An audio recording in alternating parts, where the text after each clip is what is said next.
The millionaire sees his ex-wife with identical twins begging for money.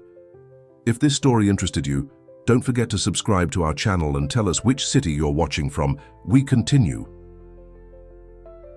The afternoon sun cast long shadows across downtown Chicago when Michael Anderson stepped out of his armored limousine. Wearing an impeccable Italian suit, he checked his platinum watch one more time, a gift from his shareholders for closing the biggest deal of the previous year. He had exactly 2 hours until the meeting that would seal another billion-dollar contract for his financial empire. "I'll walk from here, Peter," he told his driver. "Meet me directly at the Golden Construction Building." His footsteps echoed, firmly on the historic pavement as he crossed Jefferson Park. It felt strange to be back in America after so long. New York had become his true home over the past 12 years, a city that never questioned his past, that only cared about the power he wielded in the present. The park's bustle gradually enveloped him. Street vendors, hurried executives, street artists, the typical urban cacophony he had forgotten. That's when a particular melody stood out from the sonic confusion, violin notes, precise and melancholic, executed with unquestionable mastery. Michael involuntarily slowed his pace. That playing style, there was something familiar that disturbed him. His heart raced before his mind even processed why. He turned slowly toward the music, and the world seemed to freeze around him. Hannah. She was there, less than 20 meters away from him. Her brown hair now had some gray strands, but it maintained that smooth movement that had so enchanted him in the past. Her fingers danced across the violin strings with the same passion as years ago, when she performed in the country's largest concert halls. But it wasn't the sight of Hannah that made him stagger. It was the two small figures sitting beside her, identical twin boys, no more than 10 years old, holding handwritten signs. Their eye and Michael felt like he was looking at photographs of himself as a child. "Help our music grow," read one of the signs. "Every coin counts," informed the other. The businessman felt cold sweat running down his back, staining his custom-made Italian shirt. His legs seemed stuck to the ground, refusing to obey the escape command his brain was screaming. Hannah's music penetrated each layer of defense he had built over the years. That's when one of the boys noticed him. The boy nudged his brother, and both stared at Michael with disconcerting intensity. Hannah, focused on the music, still hadn't noticed his presence. "Excuse me," a lady bumped into him, momentarily breaking the trance. Michael stepped back a few paces, partially hiding behind a century-old tree. From there, he continued observing the scene that was destroying all his certainties. The boys were now whispering to each other, casting glances in his direction. One of them took something from a worn backpack. It looked like a yellowed envelope. Michael felt his phone vibrating insistently in his jacket pocket. Probably his team trying to locate him for the meeting. But for the first time in 12 years, business seemed insignificant. Hannah finished the song with the same prolonged note that he remembered applauding fervently on performance nights. When she finally opened her eyes, her gaze met his, the fee. Violin almost slipped from her hands. "Michael," she whispered, but the name echoed in his mind as if it had been shouted. Time seemed to freeze in that moment.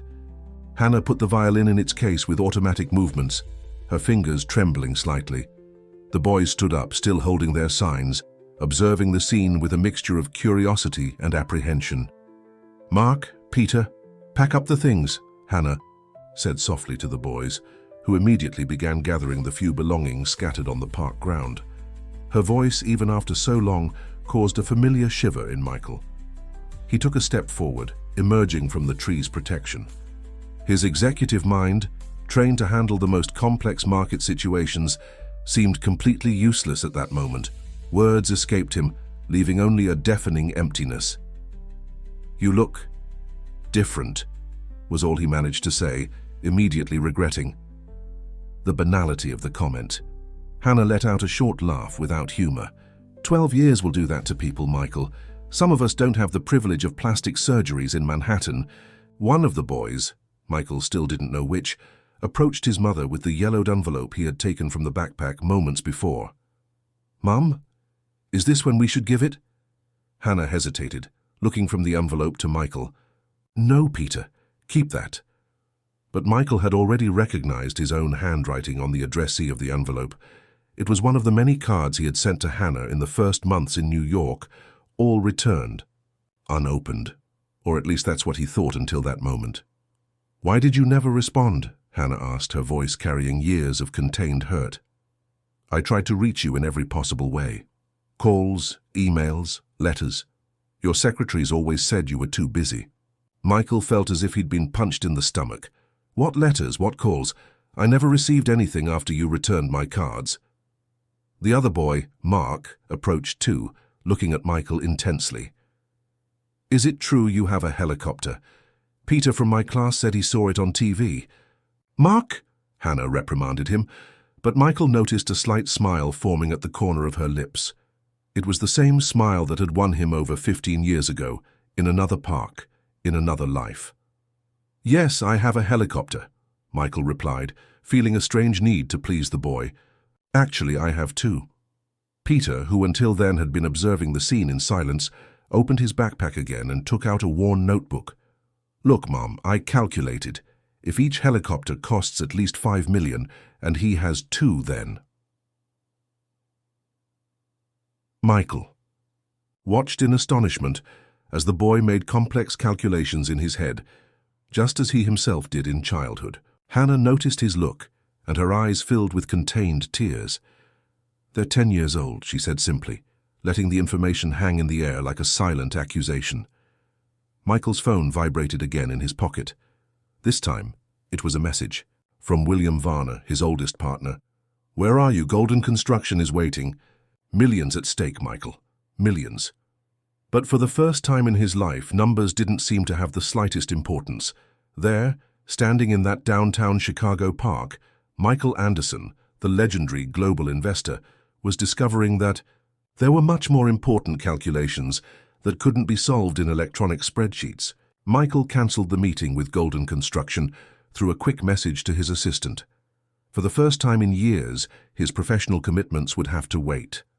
The park was beginning to empty as evening fell, and the fresh air brought with it a nostalgia he could no longer ignore. "Do you have somewhere to stay?" he asked, watching Hannah carefully store the violin in its case worn by time. "We have a room at St. Clair's shelter," she replied, without looking at him. "It's not much, but—" "Mom performs in 3 different parks," Mark interrupted proudly. "And in restaurants too, sometimes," Peter added. "And Mark and I sell drawings on weekends. I do the profit calculations always." Michael felt his heart tighten. Those children, his children, living in a shelter, selling drawings on the streets.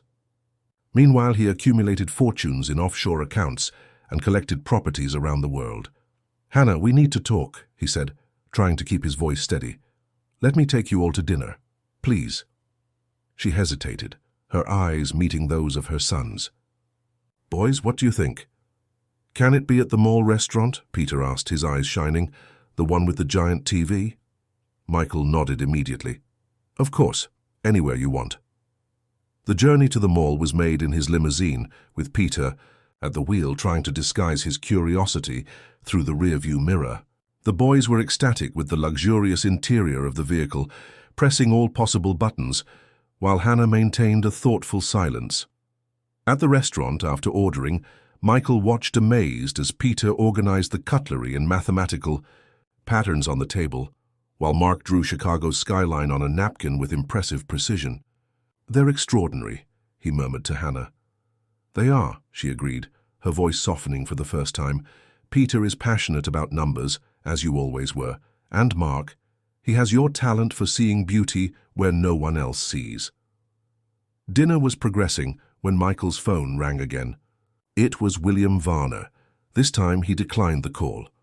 "Michael," Hannah began, taking advantage of the boys being distracted with dessert, "why did you never respond to my attempts to contact you? I needed to tell you about them." He frowned, genuinely confused. "Hannah, I swear I never received anything. After you returned my cards, I thought—" "What cards?" she interrupted. "I never returned anything. I tried to reach you in every way when I found out I was pregnant. Your secretary said you didn't want contact, that you were building a new life." A disturbing thought began to form in Michael's mind. William always insisted on filtering his personal communications, claiming he needed to protect his public image. Could he? His thoughts were interrupted by Peter, who anxiously pulled at his sleeve. "Dad, can I call you Dad?" Michael felt his eyes burning. "Of course you can, son, of course you can." "Then, Dad," Peter continued, "there's a math competition at school next week. The prize is a scholarship. Could you help me train?" Before Michael could respond, his phone vibrated with a message from William. "Just found out where you are.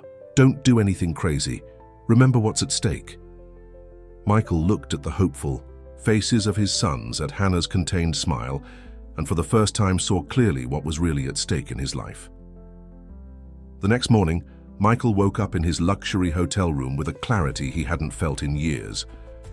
He had spent the night awake, turning over memories and connecting dots that previously seemed disconnected. Hannah's words about the contact attempts wouldn't leave his head. He called his former secretary, retired for 3 years. After some pleasantries, he went straight to the point. "Martha, I need to know the truth. When I moved to New York, did Hannah try to contact me?" The silence on the other end of the line was revealing.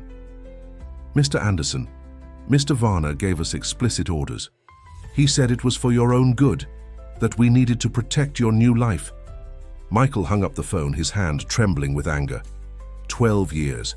12 years of lies, manipulation, a life stolen not only from him, but from 2 innocent children. He dressed quickly and headed to St. Clair's shelter. On the way, he received 3 calls from William, all ignored. He found Hannah and the boys having breakfast in the community dining room. "I need you to show me all the letters," he said without preamble. "All the ones you tried to send me." Hannah studied him for a moment before nodding. She went up to the room she shared with her sons and returned with a worn shoebox.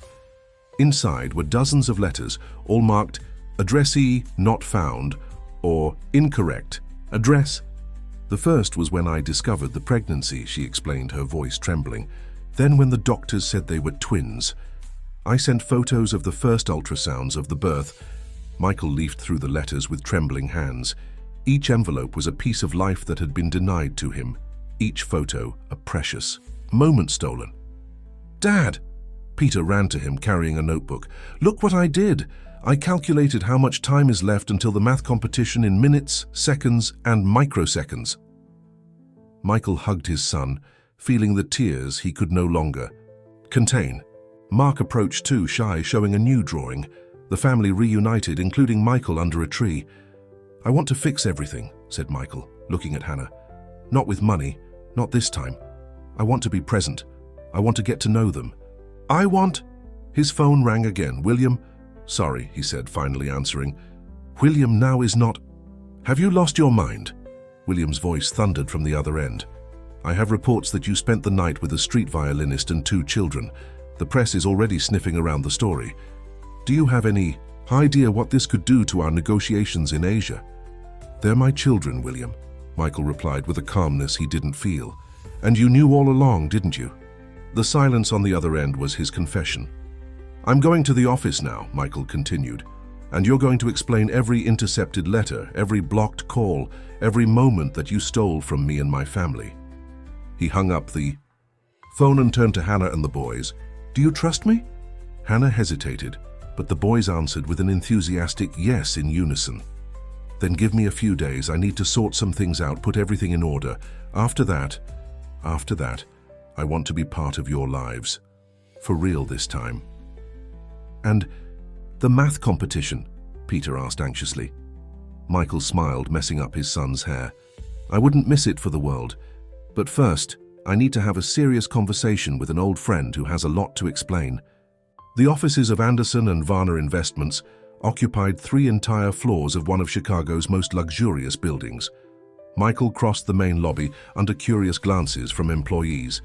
It was the first time in years he had personally visited the American branch. He ignored the executive elevator and took the stairs. He needed those extra minutes to organize his thoughts. In his jacket pocket, he carried one of Hannah's letters, dated exactly 11 years ago, the first she sent after discovering the pregnancy.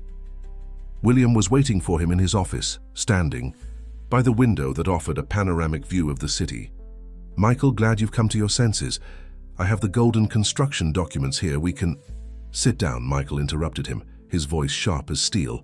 He threw the letter on the tempered glass table. "Explain." William didn't even need to open the envelope to know what it was about. His face hardened. "I did what needed to be done. You were about to become one of the biggest names in the global financial market. I couldn't allow personal distractions." Personal distractions. Michael exploded, slamming his hands on the table. "You call my children distractions? Years of their lives, William. Years I can never get back." "Be rational," William argued, maintaining his calculated calm. "Look at everything we've built. Your assets have multiplied 100-fold. Since you left the US Forbes magazine considers you one of the 50 most influential men in the world. And now you want to throw all that out the window because of a street violinist and 2 children." Michael felt the blood boiling in his veins. "You intercepted all her attempts to contact me?" "Of course," William replied as if it were obvious. "Letters, emails, phone calls. Everything went through me first. It was my job to keep you focused." "Your job?" Michael laughed humorlessly. "You were my partner, not my owner. What right did you have?" "The right of someone who knows your weaknesses."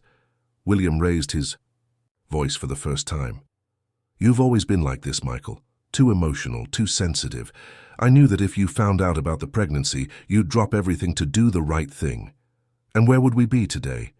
You'd just be another mediocre stockbroker, supporting a family with an ordinary salary."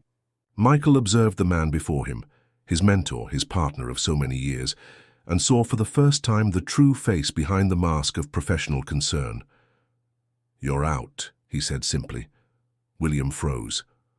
"What?" "You're out of the company.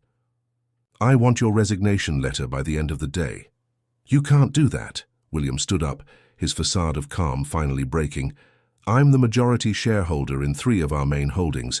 I have stakes in—" "I have enough evidence of your illegal interference with my personal correspondence to sue you for years," Michael interrupted him, "not to mention the questionable decisions you made in my name all this time. Do you really want to go down that road?" William paled. They both knew he had many skeletons in the closet, secrets that wouldn't survive detailed legal scrutiny. "You'll regret this," he finally said, heading for the door. "When the press finds out about your secret family, when investors start questioning your credibility." "I already regret it," Michael replied. "I regret every minute I trusted you. Now get out of my office." After William left, Michael sank into his chair, exhausted. His phone vibrated. It was a message from Peter with a photo of his math notebook showing solved exercises. "Look, Dad, I practiced more. When are you coming to help me with the hard problems?"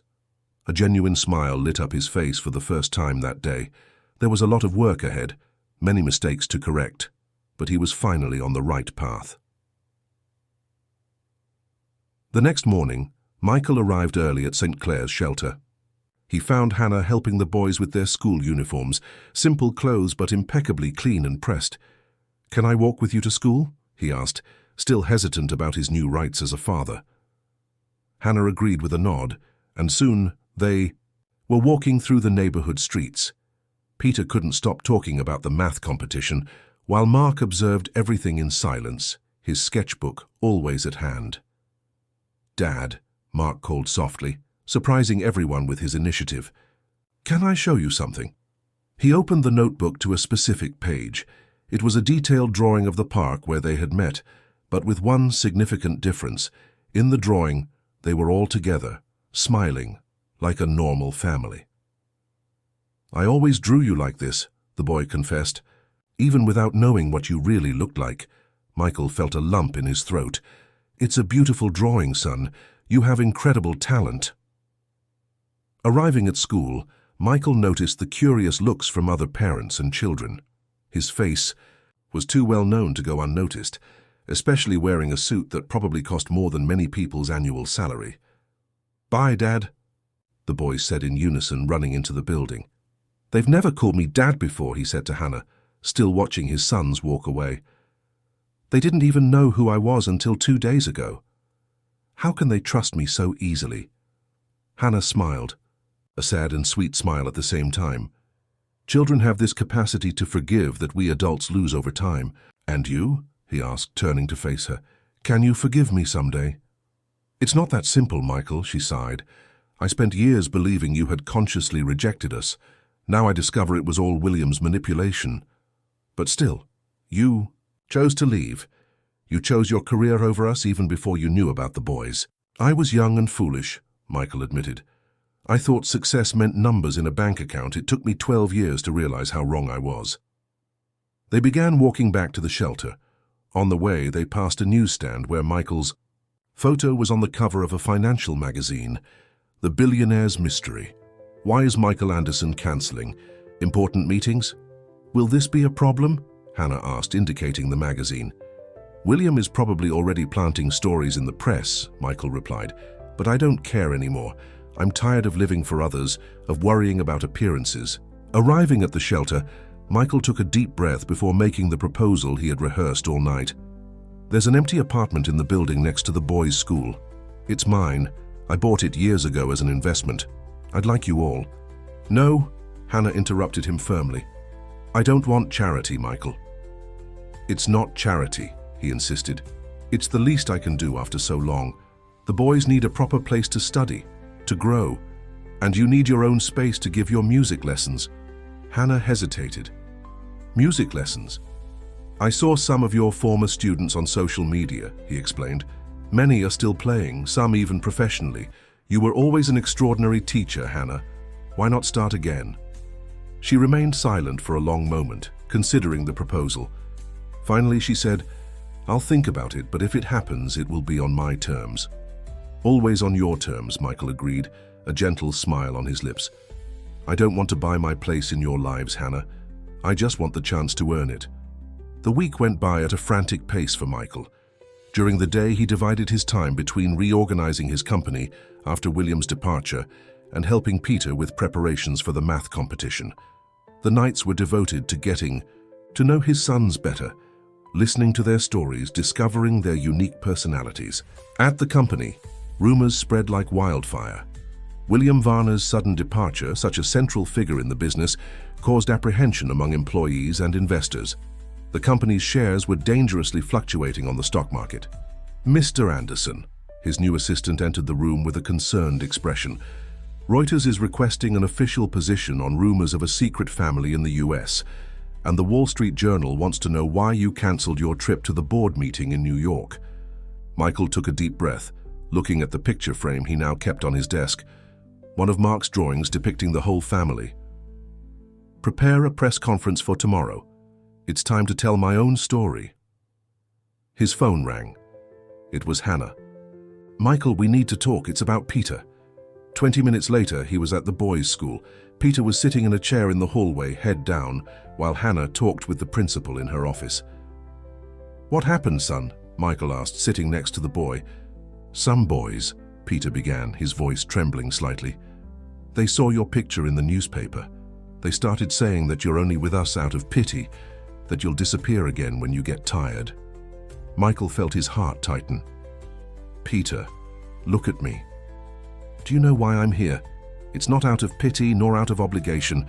I'm here because I want to be, because you and your brother are the best part of me, even when I didn't know you existed. The principal's door opened and Hannah came out, looking exhausted. The principal suggested that Peter not participate in the math competition. She thinks all this attention might harm him emotionally. No, Peter protested, tears in his eyes.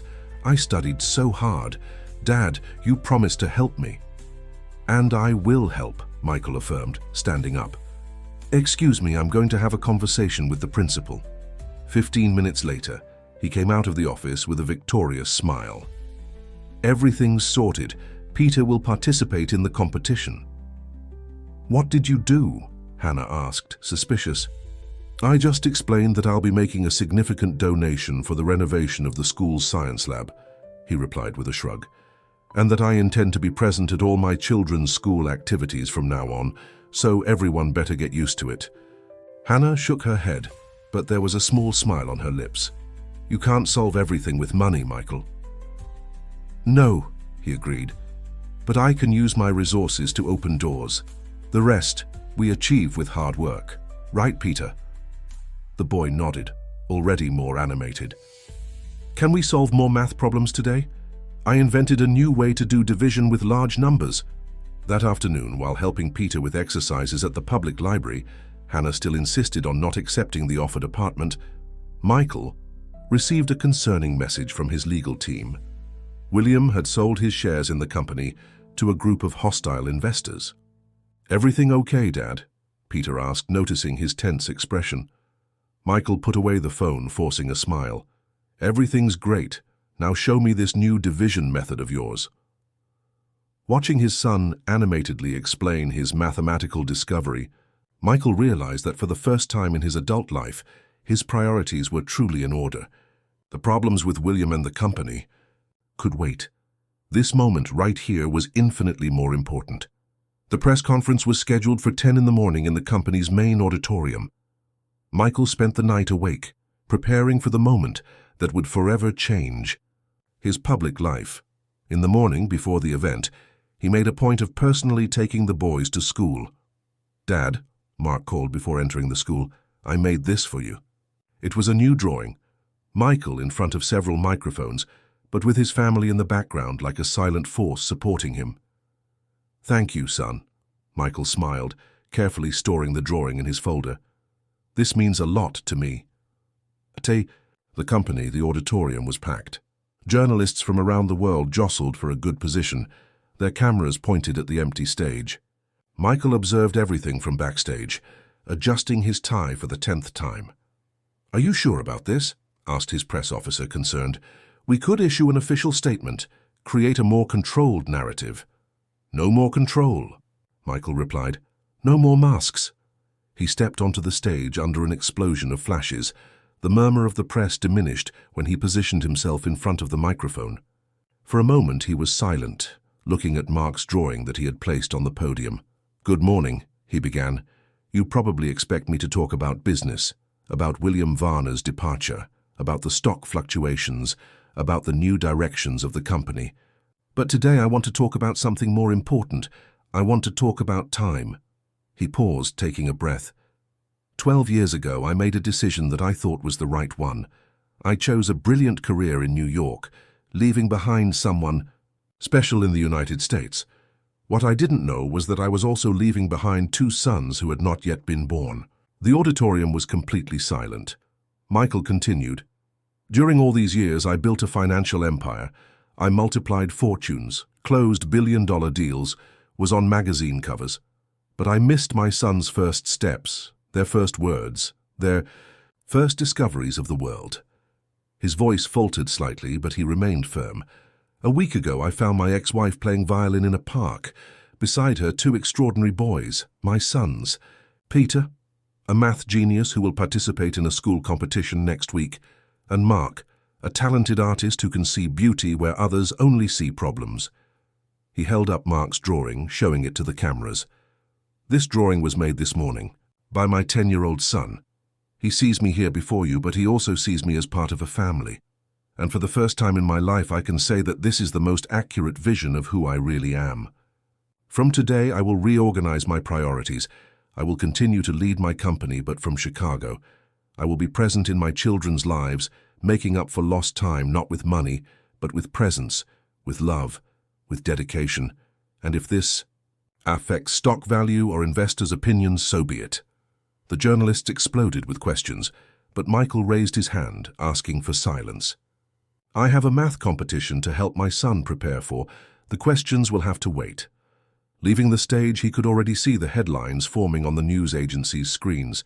"Billionaire abdicates empire for family. The man behind the fool. Numbers. The secret history of Michael Anderson."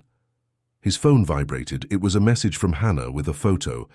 Peter and Mark during school break, hugging and smiling, holding a tablet where they were watching the live broadcast of the press conference. The message said only, "They are proud of the father they have." For the first time in 12 years, Michael felt that his most important numbers weren't on any financial spreadsheet. The repercussion of the press conference was immediate. While some publications praised Michael's courage in prioritizing family, others speculated about his leadership. ability in the face of emotional decisions. The company's shares remained unstable, and the new investors brought in by William were beginning to pressure for management changes. But that afternoon, none of that mattered to Michael. He was sitting in the public library next to Peter, helping him with the final preparations for the math competition that would take place the next day. "And if I divide this number by," Peter murmured, focused on his calculations, when they were interrupted by Mark, who came running with his tablet. "Dad, Mom, you need to see this!" exclaimed the boy, showing a news website. The headline made Michael's blood freeze. "Ex-partner reveals Michael Anderson abandoned family for ambition." Hannah, who was organizing sheet music for her next performance in the park, approached to read. The article, clearly planted by William, painted Michael as a cold and calculating man who had consciously chosen to abandon his family in pursuit of wealth. "That's not true," Peter protested, his voice trembling with indignation. "Dad, you didn't know about us, right? Uncle William hid everything, didn't he?" Michael hugged his son. "Exactly, Peter, and now he's trying to get revenge because he can't control me anymore." "But why is he doing this?" Mark asked, his large eyes full of concern. "Why can't he just leave us in peace?" Hannah sighed, putting away her sheet music. "Because some people can't stand to see others happy, son, especially when that happiness threatens their power." Michael observed his family, Hannah always strong despite adversities, Peter with his brilliant mind and sensitive heart, Mark, artist and observer. He realized he needed to protect them not only from William, but also from the media circus forming around them. "The apartment I offered," he began, cautious. "I know you don't want to accept it out of pride, Hannah, but think of the children. The shelter is great, but with all this exposure—" "I've already thought about it," Hannah interrupted him, surprising him. "I accept the apartment, but with one condition. I want to pay rent. A fair value that I can afford with my music lessons." "Mom's going back to teaching," Mark exclaimed excitedly. "She already has 3 new students." Michael smiled, proud. Hannah had always been an extraordinary teacher, capable of awakening the love for music in anyone. "Deal. And how much do you charge per hour?" "Don't start," she warned him, but there was a smile on her lips. "I don't need your help to price my work." "Mrs. Carmen from the 3rd floor has already signed up," Peter added, "and she said she'll recommend Mom to all her bridge club friends." At that moment, Michael's phone rang. It was his legal team. William had called an extraordinary board meeting for the following week with a single agenda item: his removal as CEO. "Any problem, Dad?" Mark asked, noticing his tense expression. Michael put away the phone, forcing a smile. "Nothing that can't wait. Now, how about we go see the new apartment? We can stop on the way to buy a new violin for your mom. The current one needs a dignified retirement." "Michael," Hannah began to protest. "It's not a gift," he interrupted her. "It's an investment in your work. As a future tenant, you need to have adequate equipment for your lessons, right?" Hannah shook her head but couldn't contain a smile. "You haven't changed at all, always finding a financial logic to justify your actions." "On the contrary," he replied, watching the boys excitedly pack up their materials. "I've changed completely. Now I know that the best investments aren't the ones that give returns in money, but in smiles." The new apartment was spacious and airy, with a privileged view of the park where the children used to play. Hannah transformed one of the rooms into a music studio, while the boys finally had their own room to study and dream. "Look, Dad," Peter called, showing his new study space. "I organized all the math books by difficulty level and knowledge area, and I put my drawings on the wall," Mark added shyly. "Is that okay?" Michael watched in wonder how his sons had already taken ownership of the space, transforming it into a true home. "It's perfect, boys. More than perfect." In the living room, Hannah was finishing tuning her new violin. The instrument, personally chosen by her at the best store in the city, had a crystalline sound that did justice to her talent. "First lesson tomorrow morning," she commented, carefully storing the violin. 3 students confirmed.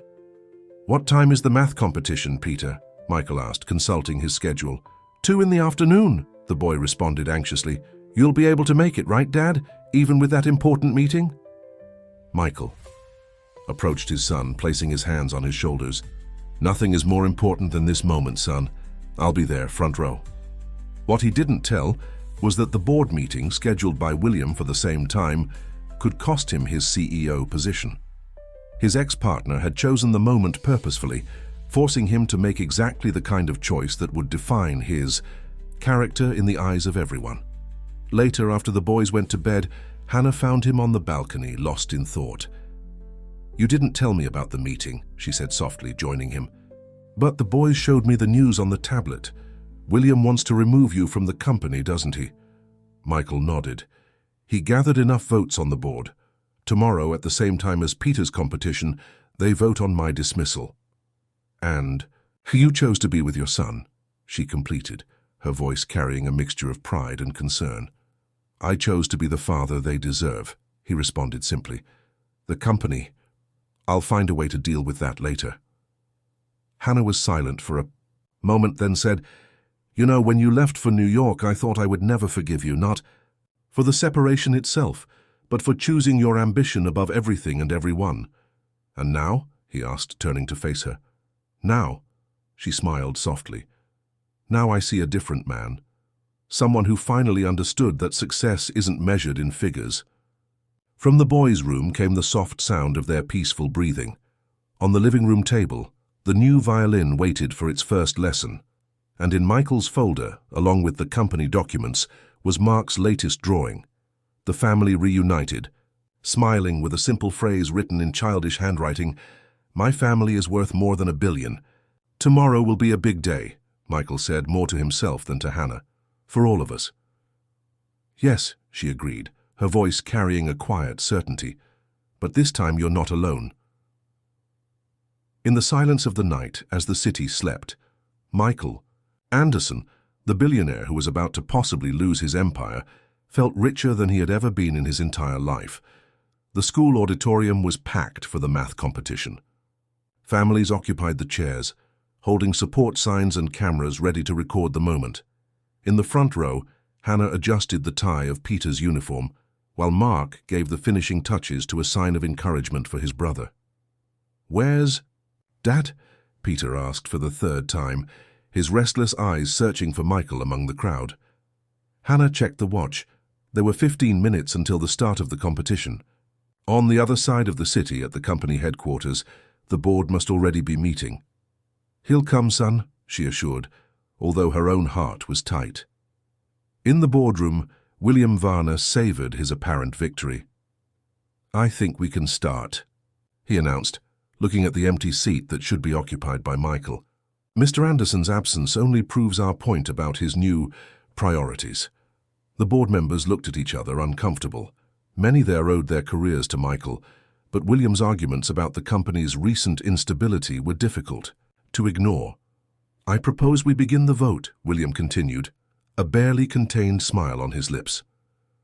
At the school, the competition was about to begin. The participants were already in their places on the stage, where several tables were arranged with scientific calculators and scratch paper. "Excuse me," a familiar voice sounded at the entrance to the auditorium. "Competitor's father coming." Through. Peter lit up when he saw Michael crossing the corridor, still wearing his executive suit, but with his tie slightly loose and hair a bit disheveled, signs of the run he had made to get there. "You came," Peter exclaimed, hugging his father. "Of course I came," Michael replied, adjusting his son's glasses. "I wouldn't miss this for anything in the world." At the company, William was distributing the voting ballots when he was interrupted by his assistant. "Mr. Varner, I think you need to see this." She turned on the room's big screen, tuning to a news channel. The headline made William pale. "Documents reveal ex-partner blocked communication between billionaire and family." The report showed emails, letters, and call records, all of Hannah's contact attempts over the years, systematically blocked and archived by William's order. More seriously, internal documents proved he had manipulated company information for his own benefit. "How?" William stammered, looking at the board members who now stared at him with severe expressions. At the school, Peter was preparing for the first round of problems. Michael, seated between Hannah and Mark, held his ex-wife's hand without realizing.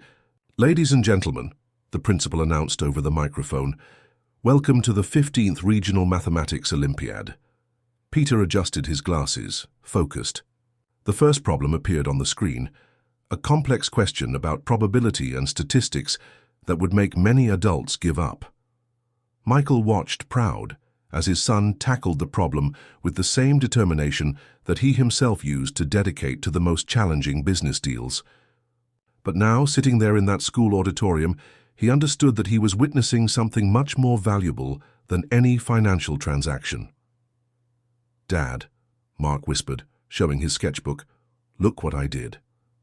It was a detailed portrait of. Peter concentrated on his calculations with an expression of pure happiness on his face. In the corner of the drawing, Mark had written, "My brother, the genius of the family." "You're a genius too, son," Michael replied softly, "just that your talent is seeing the world with different eyes." Hannah squeezed his hand lightly, and when their gazes met, Michael saw in them not only the forgiveness he had been seeking, but something more, something that very much resembled the love they had shared in the past. His phone vibrated in his pocket, probably news from the board meeting. But for the first time in his life, Michael Anderson didn't care about the result of a corporate vote. There, in that school auditorium, he had already won something much more precious than any financial empire could offer. The math competition had been going on for 2 hours. Peter was in the final, competing with a girl from Oak Ridge School for first place. The decisive problem required not only technical knowledge, but also creativity to find an innovative solution. Michael watched, amazed, how his son approached the challenge in the same way he used to face complex negotiations, breaking down the problem into smaller parts, identifying patterns, building a unique strategy. "He's just like you," Hannah whispered. The same concentrated expression, the same gleam in his eyes when he finds the solution. Before Michael could respond, his phone vibrated. It was a message from his assistant. "Board meeting ended. William resigned. Vote cancelled. Details later." He showed the message to Hannah, who smiled. "Seems like today is a day of victories." On Mateb's stage, Peter put down his pencil and raised his hand, indicating he had finished.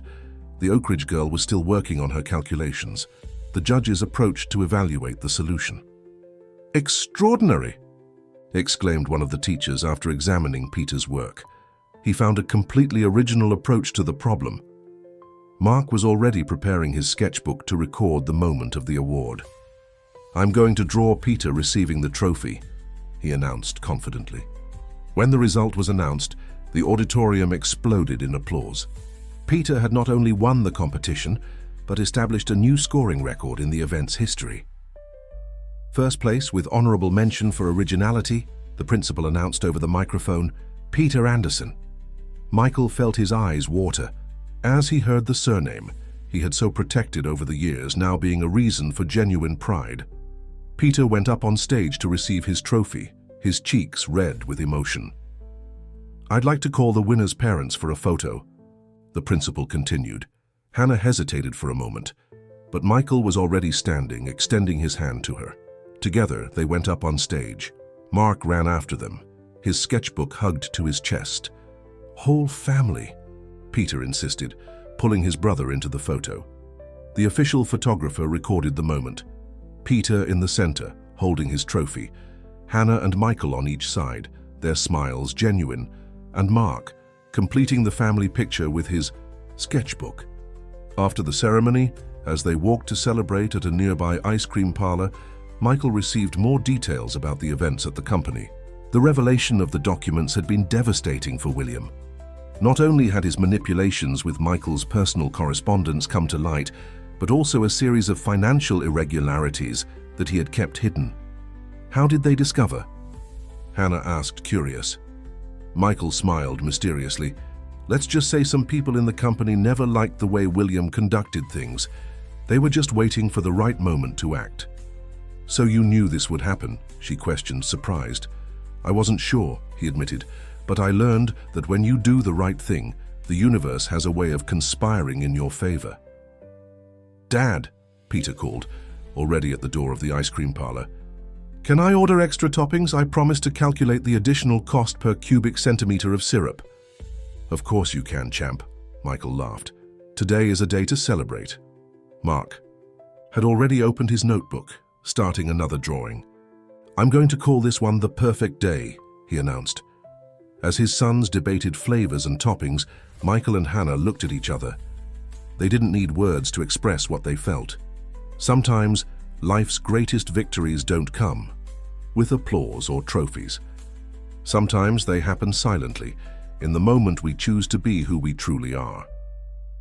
The news of Peter's victory in the Math Olympiad reached the newspapers along with the story of William's resignation. The outlets that days earlier questioned Michael's ability to lead the company now portrayed him as an example of personal and professional transformation. "The new face of humanized capitalism," announced Executives magazine. "How Michael Anderson is redefining success in the corporate world," highlighted the Financial Times. But for Michael, the real change was happening away from the spotlight. In the apartment that now housed his family, Hannah had transformed the music room into a small conservatory. Her private lessons quickly gained fame in the neighborhood, and the waiting list kept growing. "We need more space," she admitted one night after the last student left. "Maybe a studio of its own." "What about the building's ground floor?" Michael suggested, trying to sound casual. "There's an empty store that would be perfect for a conservatory." Hannah narrowed her eyes. "Have you already bought that store?" "Actually," he smiled, "I own the entire building, but before you protest, I have a serious business proposal." The boys, who were doing homework at the kitchen table, raised their heads, interested in the conversation. "What proposal?" Hannah asked, suspicious. "A partnership. You manage the conservatory, set the prices, choose the teachers. I just provide the space and the initial investment. We split the profits equally." "And what's the catch?" She crossed her arms. "None," Michael responded sincerely. "I just want to see you fulfilling your dream of having your own music school, and of course, it's an excellent investment." "Dad always says that good business is when everyone wins," Peter commented, proud of his newly acquired business knowledge. Mark, who had been drawing silently, showed his newest work, an elegant facade with the name Hannah Anderson Conservatory in stylized letters. "Son," Hannah began, "we can't use—" "Why not?" Michael gently interrupted her. "It's your name. It always has been, and it fits perfectly with the place." Hannah observed Mark's drawing, her eyes shining with contained tears. The boy had perfectly captured her vision, large windows letting natural light in, a grand piano visible through the glass, sheet music decorating the walls. "I'll think about it," she finally said, but her smile already indicated the answer. "Yay," Mark celebrated. "Can I draw more? I have several ideas for decoration." "And I can help with cost spreadsheets," Peter added excitedly. "I already know how to calculate compound interest." Michael observed the scene with a full heart.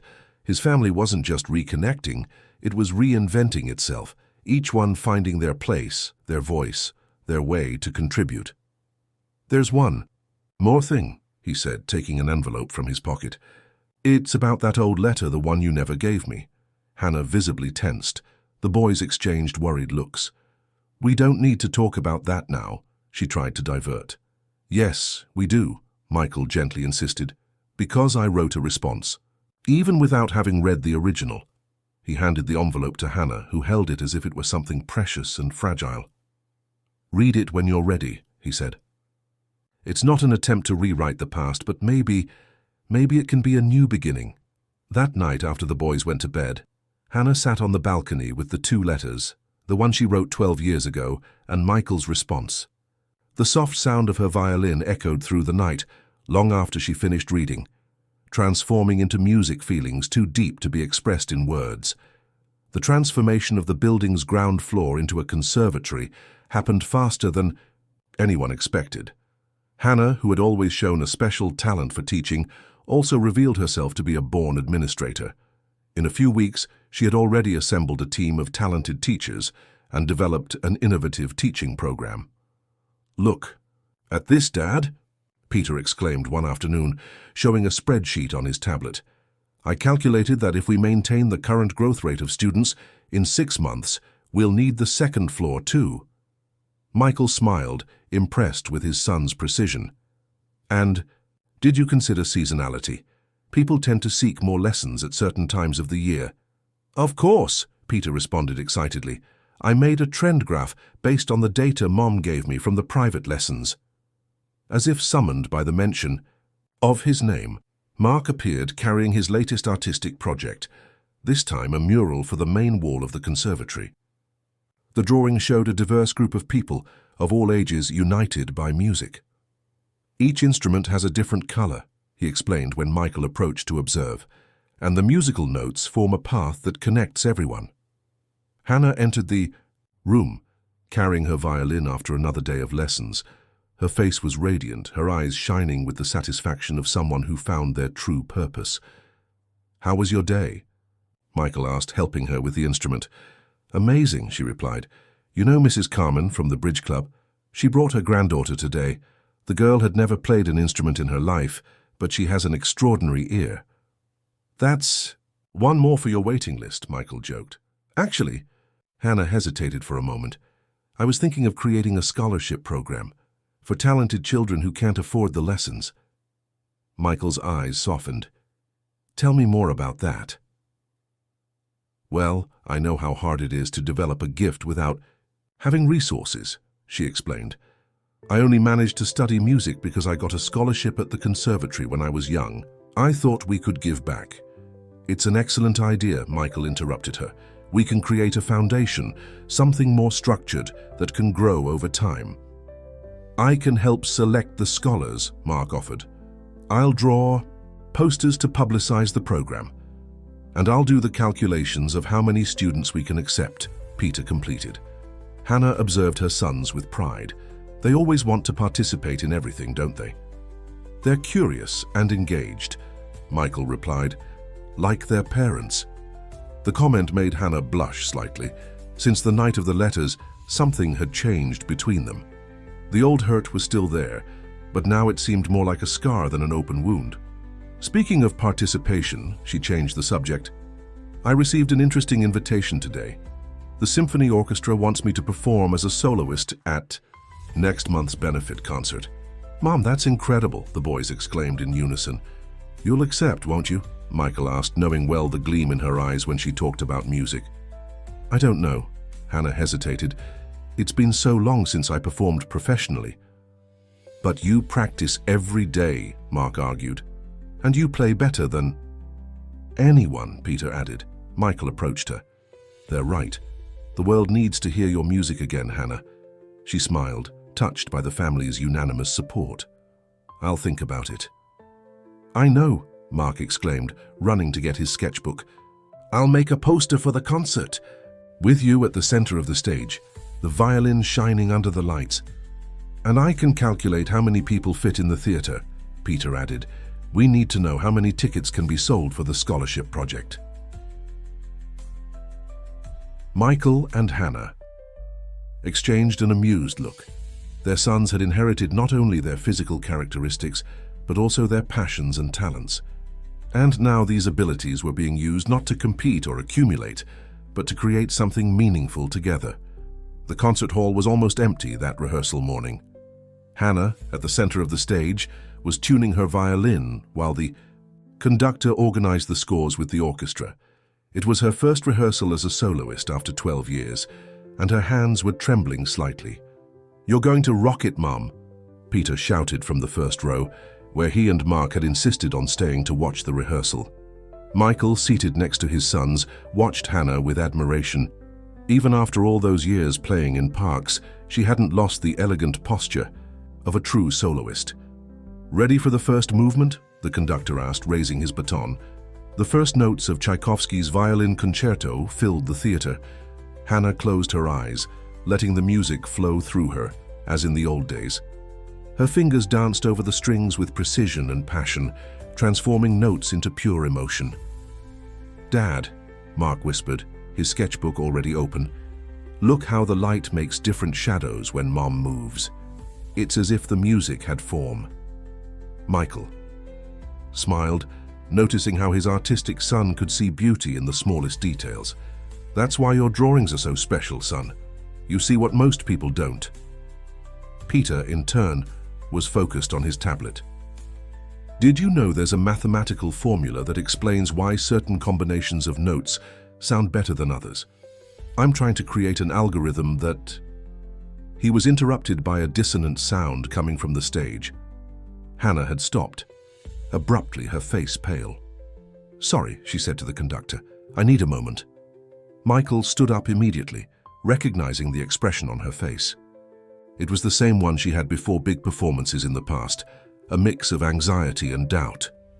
"Boys, wait here," he asked, going up to the stage.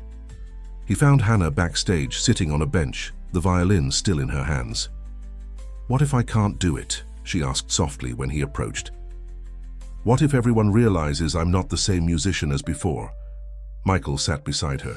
"You're right, you're not the same musician." Hannah looked at him, surprised by the response.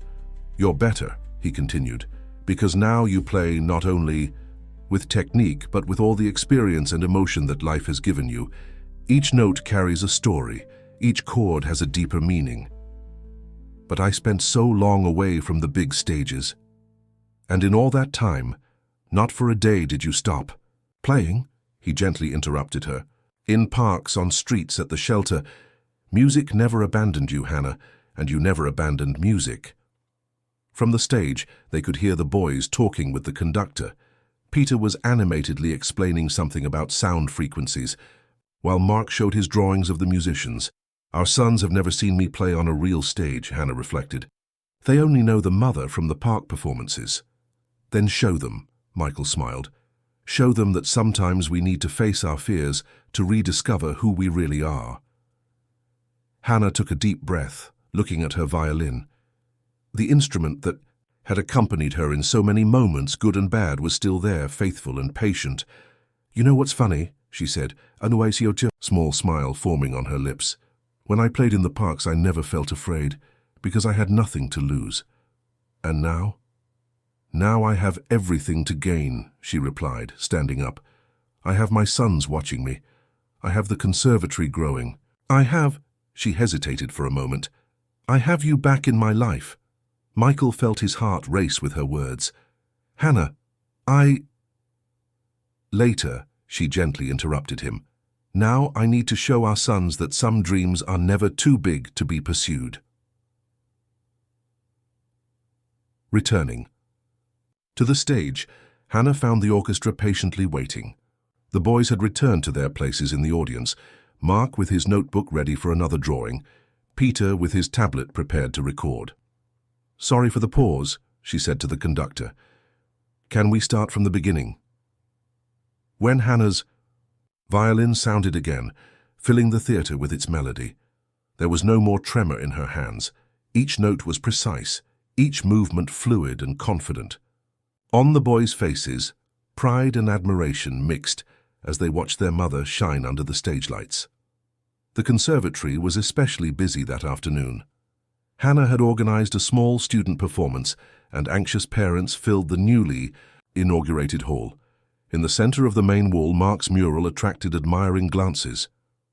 "Did you make this, dear?" a lady asked the boy, who was organizing chairs with his brother. "Yes," Mark replied shyly. "I wanted to show how music unites people. And it works perfectly with the acoustics I calculated," Peter added proudly. Every angle of the room was designed to have the best possible reverberation. Michael, adjusting the grand piano for the presentation, smiled upon hearing the conversation. His sons had transformed the conservatory into a truly family project, each contributing with their unique talent. Hannah emerged from one of the classrooms, accompanying her youngest student, Mrs. Carmen's granddaughter, the first beneficiary of the scholarship program. "Sophie is ready for her first performance," Hannah announced, adjusting the small violin in the girl's hands. That's when an unexpected figure appeared at the conservatory door. William Varner, wearing an impeccable suit as always, seemed out of place amidst the artistic and welcoming environment. The silence that followed was tense. The boys instinctively approached their mother, while Michael positioned himself protectively in front of his family. "What do you want, William?" Michael asked, his voice controlled but firm. William raised his hands in a gesture of peace. "I didn't come to cause problems. Actually," he hesitated, something rare in his always confident personality, "I came to apologize." Hannah placed her hands on her son's shoulders, who watched the scene with curiosity and apprehension. "Apologize?" Michael questioned, skeptical. "Yes," William continued, his eyes scanning the environment. "Seeing all this, what you've built. Together, I realized how wrong I was. I spent years believing that success was measured only in numbers and power." He approached Mark's mural, studying the details. "It's extraordinary," he commented. "You have a special gift, boy." Mark, surprisingly, took a step forward. "Do you really like art?" "Actually," William smiled sadly, "when I was young, I wanted to be an architect. But my father insisted that business was more important than dreams." "But dreams can be business," Peter intervened. "Look at Mum's conservatory. It's art and mathematics together." Hannah observed the interaction with a mixture of caution and compassion. "Why did you really come, William?" He took an envelope from the inside pocket of his jacket. "I found this in the company's old archives. Here's the last letter you tried to send to Michael, the only one I kept instead of returning." Michael took the envelope with trembling hands. "Why?" "Because in it was a photo of the first ultrasound," William replied. "And at that moment, for the second, I hesitated. I thought about telling you everything, but then fear spoke louder. Fear of losing control, of losing my power over you." "And now?" Michael asked. "Now I'm trying to fix my mistakes," William said. "I can't change the past, but I can try to do the right thing in the present. That's why—" He took another envelope from his jacket. "I brought this too. It's a check for the conservatory's scholarship program." Hannah began to protest, but William interrupted her. "It's not charity. It's investment. In dreams, in talents, in futures that deserve a chance. Like what I myself never had." The silence that followed was broken by Sophie, the little scholarship student, who began tuning her violin for the presentation. "Why don't you stay?" Mark suddenly suggested. "I can show you other drawings I made for the conservatory. There's a special one about architecture and music." William looked surprised at Michael and Hannah, who exchanged an understanding look. Children in their innocence sometimes saw paths of redemption that adults took time to notice. "It would be an honor," William replied, his voice choked for the first time since Michael had known him. As Sophie prepared to play with Hannah adjusting her posture, Michael observed the scene around him. His sons showing their work to William, who seemed genuinely interested, the parents and students settling in for the presentation, the conservatory pulsing with life and possibilities. Perhaps, he thought, true success wasn't in winning or dominating, but in creating spaces where everyone could flourish, even those who, like William, needed to relearn how to dream. The night of the benefit concert finally arrived. The concert hall was packed, with a waiting line that extended around the block. The press covered the event not only for Hannah's return to the stage, but also for Michael Anderson's presence and the family reconciliation story that had captured the public's imagination. Backstage, Hannah was preparing in her dressing room, adjusting the long sapphire-colored dress that Michael had insisted on giving her. The boys entered without knocking, both elegant in their small suits. "We brought something for you, Mum," Peter announced, holding a decorated envelope. "It's a gift from us," Mark completed, "for good luck." Hannah carefully opened the envelope. Inside was a drawing by Mark, her on stage playing violin with golden rays of light emanating from the instrument. In the margin of the drawing, Peter had written a complex equation. "It's the happiness formula," he explained excitedly. "I calculated it using all the important variables: music, family, love. And I drew the music turning into light," Marky added, "because that's how I feel when I hear you play." Hannah hugged her sons, trying not to cry to avoid smudging her makeup. "You are the best gifts life could give me." Michael appeared at the dressing room door, carrying Hannah's violin in its case. "It's time," he announced softly. The boys ran to their seats in the front row, leaving the parents alone for a moment. "Hannah," Michael began, "before you go, on stage I need to tell you something." She turned to him, her heart involuntarily racing. "In that old letter," he continued, "you wrote that your biggest fear was that our love wasn't strong enough to overcome distance and time." Hannah held her breath. Those words, written so long ago, still echoed in her memory. "You were wrong," Michael smiled gently. "Our love didn't just survive, it transformed into something even more precious. It gave us Peter and Mark. It gave us a second chance to be a family." "Michael," she began, but he gently interrupted her. "I'm not asking for anything," he assured. "I just want you to know that no matter what happens tonight or in the future, you and the boys are the best part of my life. The part that really matters." Hannah took her violin, her fingers caressing the familiar strings. "Do you know why I chose this specific concerto for today?" Michael shook his head. "Because it was the first one I played for you that night at the conservatory where we met," she smiled. "And now I'm going to play it again, not just for you but for our entire family." A stage assistant knocked on the door, indicating it was time. "Go," Michael said. "Show the world the music that has always existed in your heart." In the corridor leading to the stage, Hannah passed a wall of mirrors. The woman staring back at her was no longer the dreamy young woman of 12 years ago, nor the street violinist of recent years. She was someone who had learned that some melodies need time to find their perfect harmony. The stage lights called her, and with them, the promise of a new movement in her particular symphony.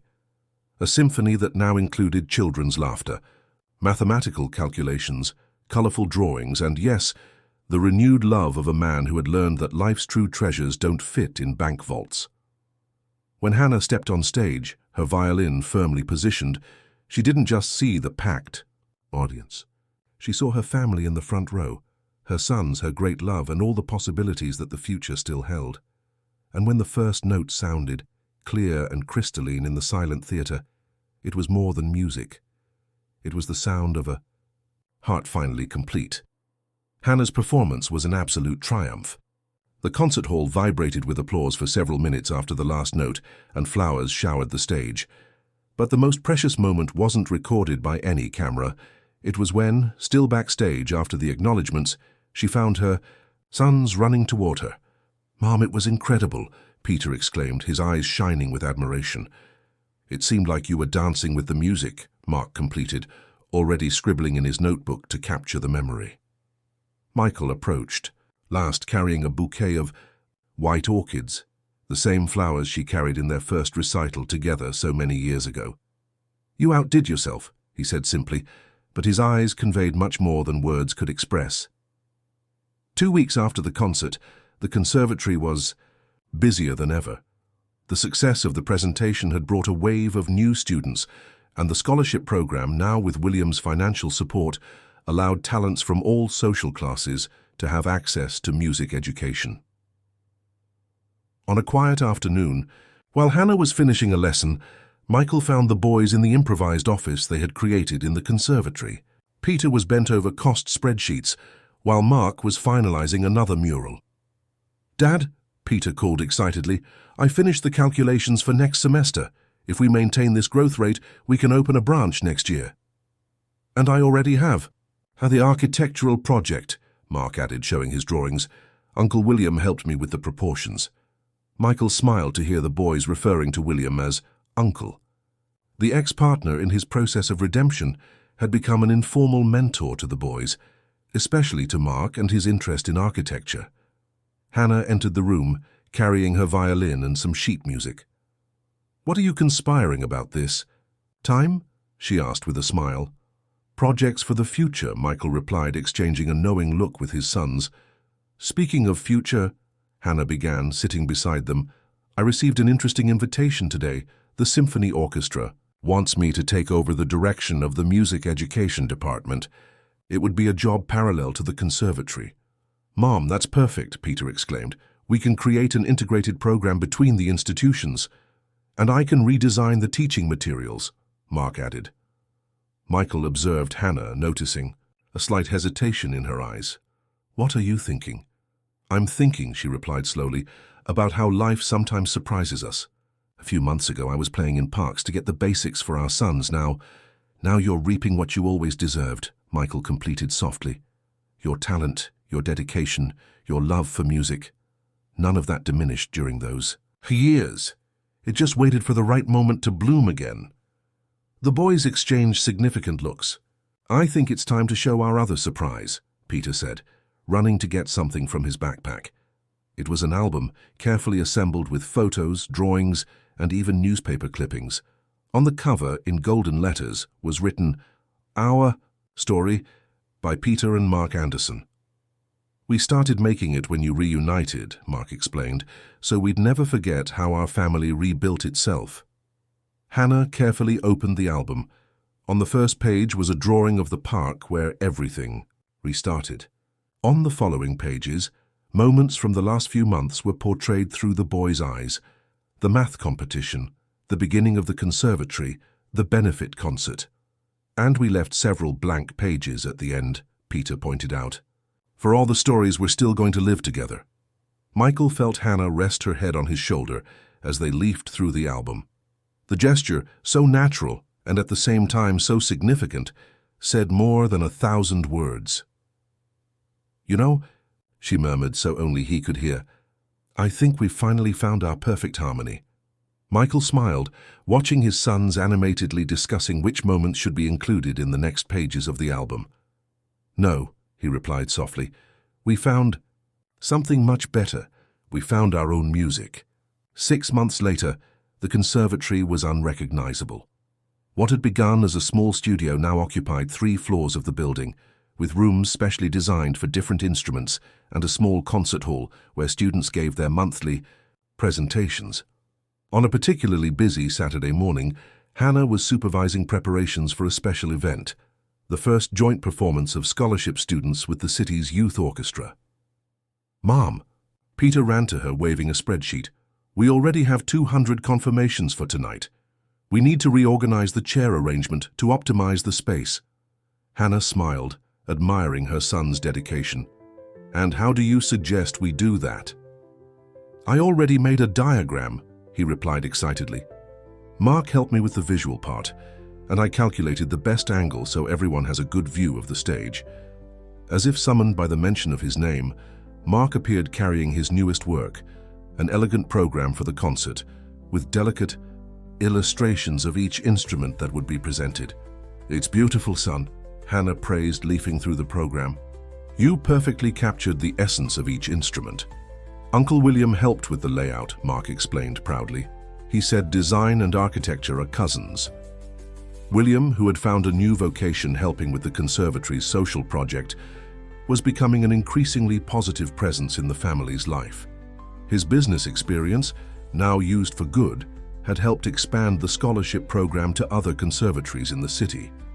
Michael arrived shortly after, carrying boxes with new uniforms for the scholarship students, a special project that Peter had suggested so no child would feel different from the others. "We need help with this," he announced, putting the boxes on the floor. "I'll organize by size and instrument." Peter immediately offered. "And I can help each one find theirs," Mark completed. As the boys worked, Michael approached Hannah, who was observing the scene with misty eyes. "What are you thinking about?" he asked softly. "About how life comes full circle," she replied. "A year ago I was playing in the park, worried about whether I could buy food for dinner. Now we're here, fulfilling dreams we didn't even know we had." Michael took her hand, a gesture that had become natural in recent months. "You always had these dreams, Hannah. You just needed the right opportunity to fulfill them."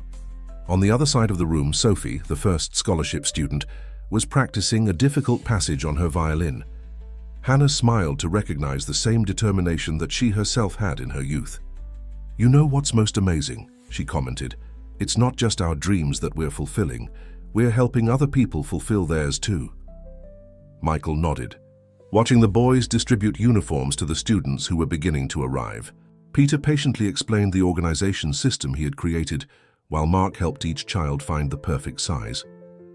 "Our sons," Michael began, his voice faltering slightly, "they're extraordinary, aren't they?" "They are," Hannah agreed, "because they learned that greatness isn't in what we possess, but in what we share with others." The room was beginning to fill with the sound of instruments being tuned, children's laughter, and animated conversations from proud parents. It was a different symphony from the one Hannah used to perform on the big stages, but equally beautiful in its simplicity and truth. "Hannah," Michael called, his voice suddenly serious, "there's something I've been wanting to ask you," but he was interrupted by Peter, who came running back. "Mom, Dad, you need to see this. Sophie is teaching that difficult passage to the other students, just like how you taught it to her." "Mom!" Hannah and Michael exchanged a knowing look. The moment would have to wait. After all, they had learned that sometimes the best moments in life are those unplanned ones that arise naturally in the flow of days. The big day had arrived. The conservatory was completing its first year, and the special performance of scholarship students would be the highlight of the celebrations. The small concert hall was unrecognizable, decorated with Mark's drawings and illuminated according to the meticulously calculated project by Peter. Backstage, Hannah was helping Sophie with the final adjustments to her violin. The girl, who, a year before, barely knew how to hold the instrument, would now be a soloist in one of the pieces. "Nervous?" Hannah asked gently. "A little," Sophie admitted, "but Peter taught me how to transform nervousness into numbers and numbers into music." Hannah smiled, recognizing her mathematical son's influence. "And what else helps you?"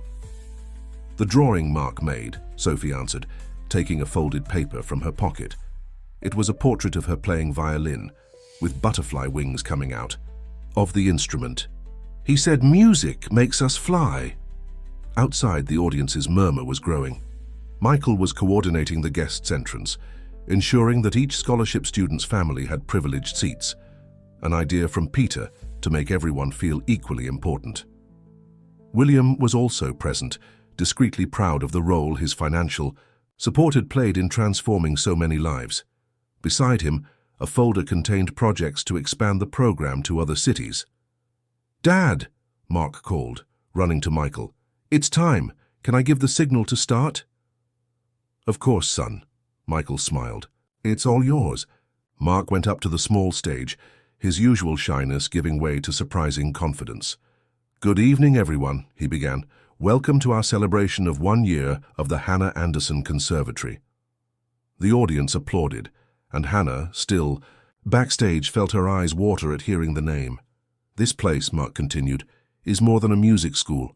It's a place where dreams get wings, where numbers become melodies, and where art transforms lives. Believe me, I know this better than anyone. I'm the son of the incredible woman who created all this." Peter joined his brother on stage, carrying a folder. "And to celebrate this special night, we prepared a surprise.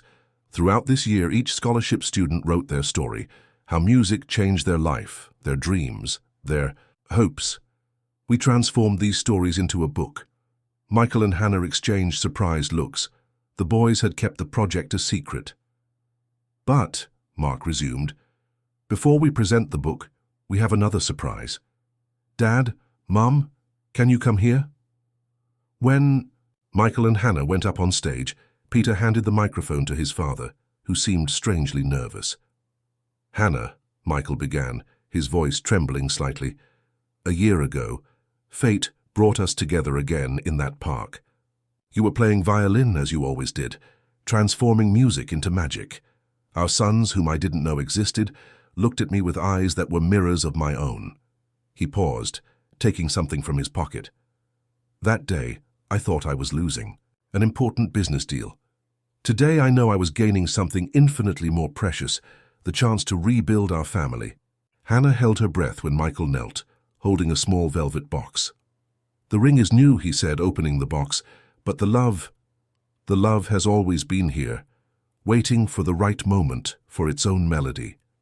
"Hannah, will you restart our story? This time with the complete score?" The silence that followed was broken by the sound of a violin. Sophie had begun to play softly the music that Hannah had performed on the day she and Michael met. "Yes," Hannah answered, tears flowing freely down her face. 1,000 times yes. The boys were the first to applaud, soon followed by the entire audience. Mark had already taken out his notebook to record the moment, while Peter was making animated calculations about the wedding party. "Now," Michael smiled after Hannah put on the ring, "I think we have a concert to present." The evening went like a dream. The scholarship students performed with confidence and joy, their music echoing not only through the hall, but through the hearts of all present.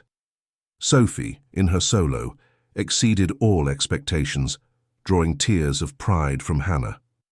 Later, when the last notes had already silenced, and only the family remained in the hall, Peter and Mark gave their parents the first copy of the book they had organized. Symphonies of the Heart, The Stories of the Hannah Anderson Conservatory. Hannah read the title aloud. "Open to the last page," Peter anxiously requested. There, they found a drawing by Mark, the complete family, including William in the background, all smiling. Below, an equation by Peter mathematically demonstrated that love multiplied by forgiveness, raised to the power of music, resulted in infinite happiness. "It's the perfect